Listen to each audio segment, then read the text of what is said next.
கர்த்தருடைய பரிசுத்த நாமத்திற்கு ஸ்தோத்திரம் மகிமை உண்டாவதாக. இந்த நாளுக்குரிதான வாக்குத்தத்தை நம்ம தியானமாக எடுத்துக்கொள்ள போகிறோம்.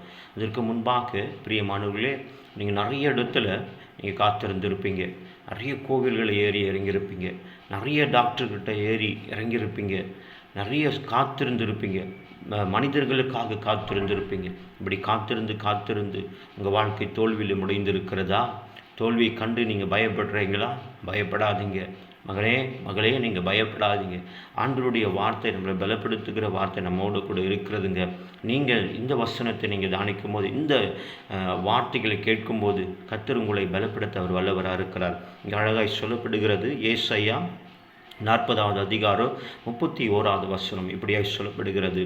கர்த்தருக்காக காத்திருப்பவர்களோ புதிய பலன் அடைந்து கழுகையைப் போல சட்டைகளை அடித்து எழும்புவார்கள். அவர்கள் ஓடினாலும் இளைப்படையார், நடந்தாலும் சோர்ந்து போவார்கள். பிரியமானவர்களே, இந்த நாள் அழகை சொல்லப்படுகிறது. நீங்கள் கர்த்தருக்காக எப்போவாவது நீங்கள் காத்திருந்திருக்கிறீங்களா? ஆனால் ஏசப்பாவுக்காக காத்திருங்க. ஆண்டவருடைய ஆலயத்தில் நீங்கள் காத்திருங்க. அப்பொழுது நீங்கள் புதிய பலன் அடைந்திருப்பீங்க. அப்பொழுது நீங்கள் ஓடினாலும் நிலைப்பட மாட்டீங்க, நடந்தாலும் சோர்ந்து போக மாட்டீங்க.